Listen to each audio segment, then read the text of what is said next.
Welcome to our webinar about how to make your nomination stand out in the 7 News Community Achievement Awards. So if you're watching this, whether it's live with us or on record, then it's safe to say you are a community champion. You're doing something pretty special, whether it's in your field, your local community, or something wider, because that's what the Community Achievement Awards are all about. They're celebrating people who are making an impact and doing something really positive. And the end goal of this is that we want to share your story. We want to put it out there so it can inspire others.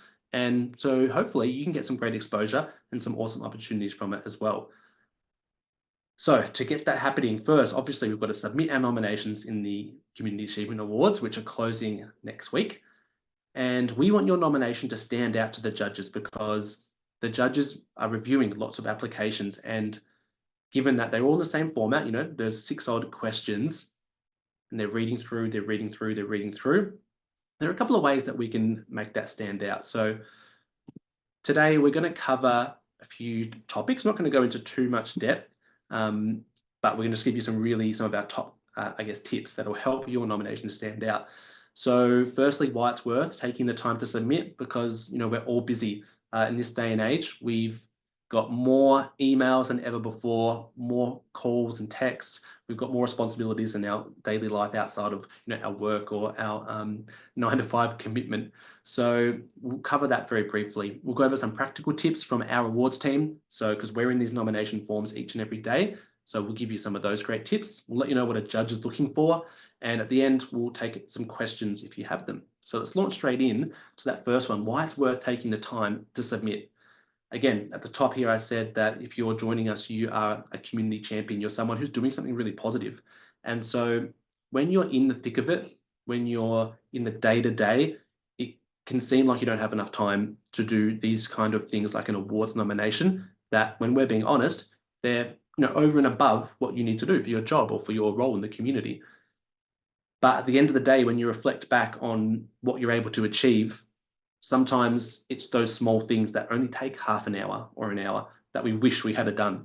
So this is the type of thing where if you put it off, it won't happen. But the potential and the opportunities that could come from an awards nomination are so fantastic, and it's really worthwhile taking this opportunity because, again, it won't take too long. And half the time we procrastinate on things that sit for half an hour. We could have achieved it in that time. So for everyone who's nominated, we invite them to be featured on our social media. So we do all that work, but you just have to say, yes, I'm happy for that to happen.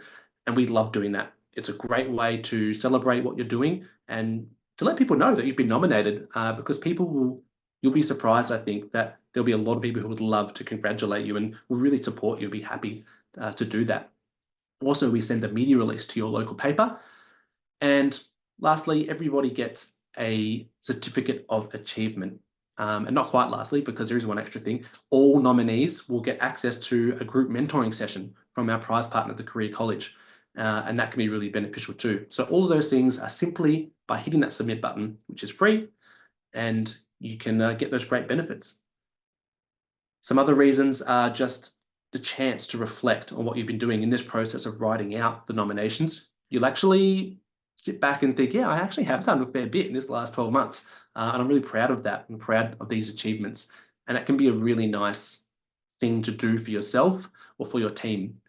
And there's lots of other great reasons. For example, if you're selected as a finalist, there's incredible exposure. If you're lucky enough to be a winner, of course, then there's some more mentoring prizes. You get featured on a TV ad that's aired across the 7 regional network, which is really cool. And the awards night itself is a fantastic experience. Anyone who's been will let you know that it's an inspirational night and an incredibly rewarding experience. So let's move on to some practical tips from the awards team. And these are largely focused on the nomination form itself. And so for anyone who has been using it and diving into their nomination, they might have noticed it's not very mobile friendly. We do apologize for that. It's a bit of an older PHP style website. The reason we are persisting with it is because it's built with lots of powerful features, like you can do pretty much any formatting you can do in a Word document in this nomination form. Most nomination forms are very static text box, and you can't really do anything with it. So yeah, we encourage people to use Google Chrome as the browser if that's an option to you. If you're a bit savvy enough to kind of select which browser you're using, yeah, we definitely suggest Google Chrome because the nomination form is optimized for that. And you might notice if you are using Google Chrome, when you scroll down to the question box and you're typing in your answers, if you hover your mouse over the corner of the question box, you can actually expand it to make it as big as the whole page. And that can be really handy little tip for people. Secondly, in the names field, if you're an individual, just make sure the name is listed how you want it to appear on your certificate. Or for example, when we feature you on social media, if you happen to have studied and have a doctorate and those kind of things, and you want that featured. So for example, if your name is Dr. John Smith, and that's how you want to be referred to, include that if you're an organization. So there's an organization field, and make sure you're typing that in with the right capitals and the right spaces, or the right grammar, I suppose, so that it's listed correctly. And the last little practical tip that I've got for you is just to write your answers in the way you feel comfortable. So we do get a really common question about, should I write in the first person or the third person if I'm filling out my nomination form? And there's no right or wrong answer, to be honest. Some people feel a little uncomfortable talking about, I did this, I did that. And so they prefer to write it as if it's from the third person. Jenny was able to achieve A, B, and C. It doesn't matter either way. Just write one that's natural for you and comfortable for you. And, expanding on that, if you don't feel, you're not a big writer, you don't love writing paragraphs and stuff like that, you're able to put the nomination in dot points form. That's totally fine. And you can use things like links and stuff like that to really dive into details. And if you're a real talker and a writer and you've got, you like a personality to shine through, then that's okay too. Don't feel like you have to be writing really formally. Just let yourself shine through and do whatever comes naturally in the nomination writing. All right, moving on to some feedback from our judges. So I've talked to a number of our judges in the last few days to really find out what they're looking for, to get their tips directly from them rather than me guessing what they're looking for. And I've got some really good notes and feedback from them. So you can see a couple on the screen straight away. Firstly, provide at least one referee. That was actually actually, I spoke to 3 judges, all 3 of them said that, or basically said that. Provide at least one referee. So if you can think to the nomination form, there's spot for 2 referees, and it really can't hurt to list 2. The reason that we suggest that is with our judging process, there are expert judges that are specific for that category. They're only judging that category, and they actually do like to, bring some referees, or at least look up the referees and see how they are connected. And what that's doing, what the purpose they're doing that for, is to say, is what the nominee, is writing and claiming that they've done, is that actually what's happened? And are they, I guess, credible? It's not just them talking about what they've done and there's no other source to confirm that. So I certainly recommend providing a referee. And bonus points, this is more work, so not everyone can do it. But if you can reach out to that referee and ask them just for, a short paragraph or 2 to support your nomination, 95 out of 100 times they'll be absolutely so pleased to do it for you. And you can attach that as a document to your nomination. That's a really powerful way of providing a bit more credibility and just showing that the impact you're having is really cool. Secondly, if you scroll all the way to the bottom of your nomination form, there's a section where you can upload attachments. Now, this is really important because it shows evidence to back up the written portion of your nomination. Michelle, before we hit record, Michelle, who's on the call, had a really great question about social media links and links to websites, and should I put them in a Word document to attach as an uploaded document. In that case, I really would actually put those links in the written part of your nomination. Say, for example, in question 1, and you're talking about some background on what your program is about, and then put a link to the website so that the judge can go and get even more information. But for the attachments, things like a photo, if you've said, we spoke at this community night where we had 400 people in attendance and it was fantastic, and that sounds really great. But if you then show a photo of you up on stage delivering that speech to those 400 community members, that's really going to drive the impact home and show the evidence of what you said. So keep in mind, that's what we can use the attachments for. If you're putting in 10 photos of, kind of generic things and the judge isn't going to understand what that relates to, then we're not using those attachments in the best way. Try and match them so that when you've listed one of your achievements or something where you've made an impact, have a photo that shows that, or a PDF document, that kind of thing that really shows what you were talking about and drives that point home. This one, I had about some really good comments from the judge, and I was trying to figure out how to summarize it. So I've just said refer to the category description. But what they're really saying is kind of keep going back to the category description and almost every question, and just check what are the key words in that category description, and even the question itself. Utilize those almost like a job application. If you remember, often there's key selection criteria, and it makes a lot of sense to answer the questions with that in mind. So if the question or the description itself is saying, how does this person, for example, the Curtin University Teaching Excellence Award, how are they bringing some innovation to the classroom? Reference that in your answers when you're talking about some of your achievements, and say, this just demonstrated the innovation that I've brought. So that really just makes it easy for the judge to, draw that line between what the award's all about and your application. Next one is showcase your purpose and impact. Now, this one's really for the, the introverts or the people who aren't so comfortable kind of talking about what they've done. Just want to remind you that no one's putting in an application to the Community Achievement Awards because they think they're the best in the whole world, and they really want to get some recognition to show how amazing they are. What the purpose of these awards is to share messages and stories that are really important. I'll highlight the example of our Original Safety Award. Making our roads safer is such an important thing, and it's not about trying to get kudos. It's about sharing that message of road safety. It's about potentially saving lives through an inspirational story. So remembering, I guess, take a step back. If you're feeling a little uncomfortable and I'm not sure how to write about, what you've been achieving, take that step back right to the start, the why of what you're doing, the purpose of what you're doing.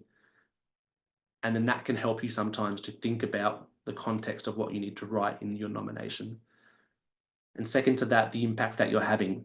If there's something that's written along the lines of, my program has really helped a lot of people, that's great. But we need to discuss what the impact was. Instead of my program has helped a lot of people, you could say my program has had 35 participants in the last year, and each of those has received, A, B, C. So it's really taking that time to spell out what the impact was, and remembering that the judges reading your nomination may not be familiar with your work. So we've got to lead them there, whether that's through the written application or providing a link that gives them a really good chance to see what the impact is.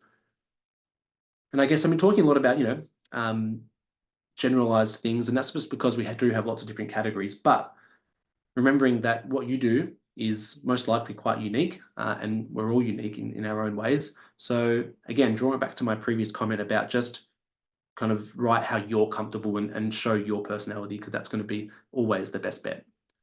The last one is be specific where you can. It kind of piggybacks off my last point about spelling out things for the judges. But again, just remembering that the judge may not be familiar with you. So if you feel like you're using some jargon or abbreviations that might not be understood by others, then it's always best to use the full words and kind of, be specific where it calls for it. Just quickly got some other notes that another judge has sent through to me after I put these slides together. Let's quickly check I haven't missed anything. One other tip I got was kind of another cool thing that judges get a kick out of, or this judge at least anyway, was talking about what's coming up next. Because the nomination is really quite a reflective piece, as I said before, looking back at the last 12 months or longer. But sometimes talking about what's next, what you got planned, what's coming up, can be a good way as well to show that what you've done isn't just stopped there, but it's actually going to be ongoing, sustainable, and having future impacts too. And lastly, before I open up to some questions, is this one specifically for those who have nominated before? And it's just a reiteration that we do encourage people to nominate again. And if you are doing that, kind of think about what was in your nomination last year. And if we haven't already provided your previous nomination document to you, let us know and we will definitely do that for you. And so one easy way to enter a new nomination for the subsequent year is to kind of use the majority of last year's nomination as the basis. It'll save you some time. But I guess what I'm saying here is don't fall into the trap of just copy paste everything. Really think that a lot of our judges are the same judges year on year. They love doing it, so they often come back. And if they've already read the exact same thing, it might seem like, oh, hang on a minute, they haven't done anything new in this last year. So try and update. And even if you're using 50% of the same content, just providing a few updates on the last year, making sure you've got some relevant and recent comments can really help make it clear that there's been a progression from last year's nomination. And that is a really great way to stand out to the judges as well.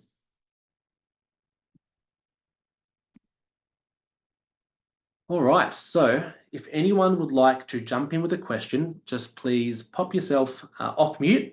If we've got a few people at a time, we'll just take it one at a time. But yeah, pop yourself off mute. Feel free to ask a question. There is no such thing as a silly question, because if you're doing it for the first time, how are you meant to know? Someone else might already have that question that you've got too. So feel free, Michelle. I know we had a chance to chat before we hit record, which was really great. If you've got any other questions, go ahead. Otherwise, yeah, now's the time.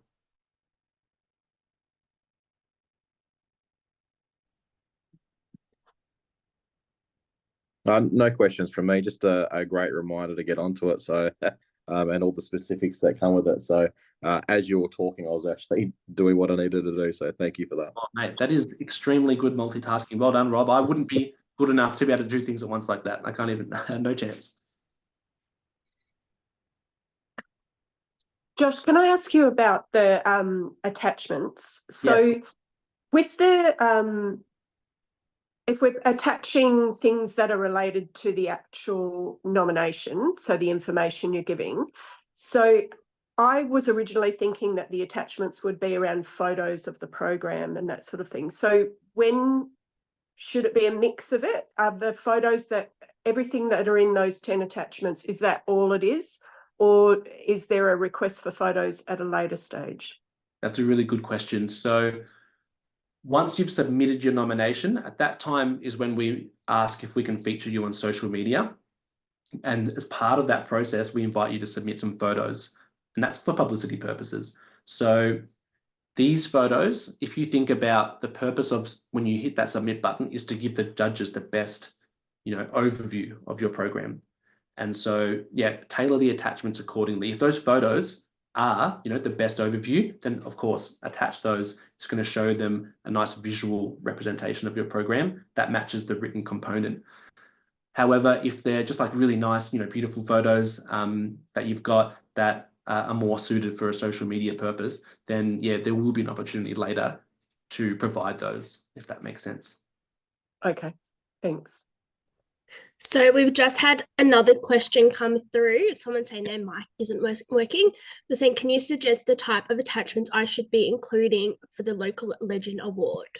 Yes, that is a good question, because, and a really good point that I left out, each award category can be completely different and may require a slightly different approach to nominating.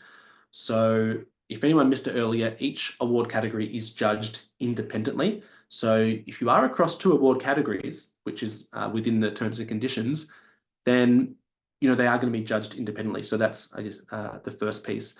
Secondly, with the Local Legend Award specifically, it's looking for someone who's making that local impact. So, if you're, for example, an easy one is the local footy club, and you're, maybe welcoming migrants in, showing them what AFL is all about and helping them be part of the community and connecting them in, and, there's so many amazing things that could happen from that, then, the photos should be around that local impact. And so if you've had a brilliant holiday to Europe last year and you've got a really nice shot of you in front of the Colosseum, and it's just a great headshot that you think, oh, that's a nice one for the social media. That's not really going to be, you know, that useful for the local legend award. So keep that in mind, that for any category, the photos should be quite specific to your category, and that kind of comes back to the tip from our judge around referring back to what your category is all about, but also be about what you've written for your nomination. So if you're writing about welcoming migrants into your club and helping them assimilate to the community, then that's what the photo should be kind of showing as well. So hopefully that has helped answer that question. The other little sneaky tip that I'll let people know about is if you are planning to, you know, nominate someone else in addition to your own nomination, or maybe go into a second category, hadn't done that yet, you can do it by 24th of July, which is our, you know, deadline for nominations closing. And what we can do is provide some extensions to people as they needed, and it gives you a bit of, you know, relief. You don't want to stress too much that it's getting to the 24th and you're running out of time. We just need the entry into the system by the 24th.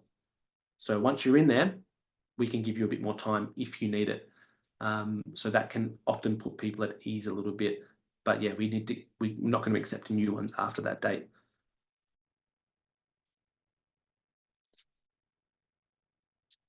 Another tip I didn't cover earlier, just if anyone was wondering, was about what if a question isn't super applicable.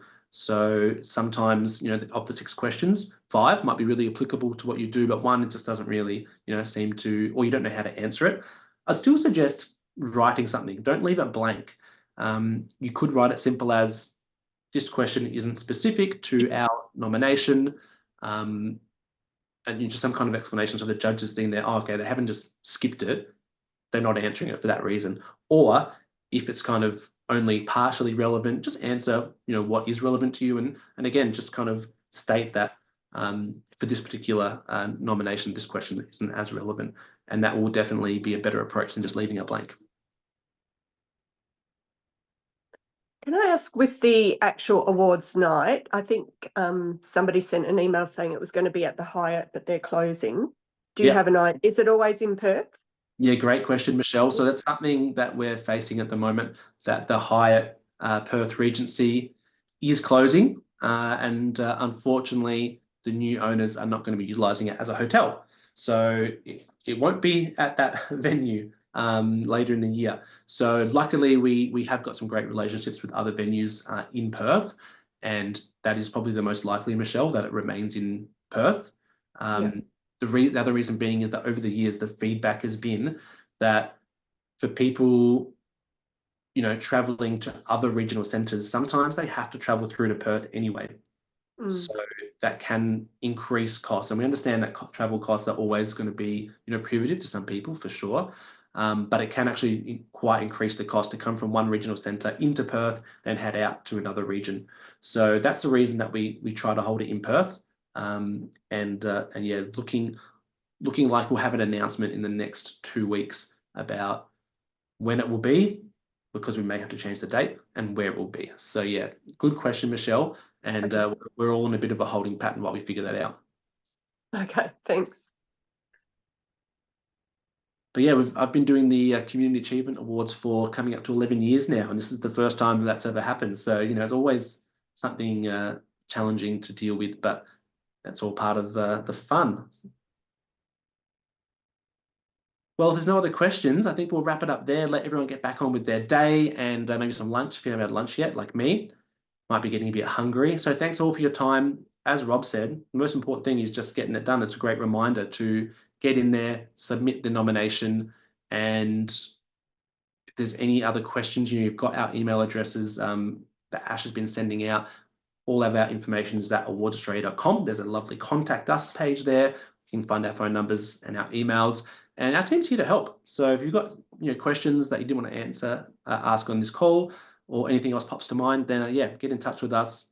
And really want to wish you all the best with these nominations. We can't wait to celebrate you, whether it's on social media, whether it's out to the local media, or in person at the awards night later in this year. We'll be stoked to do all of that. So yeah, thank you so much. Have a lovely day, and happy nominating.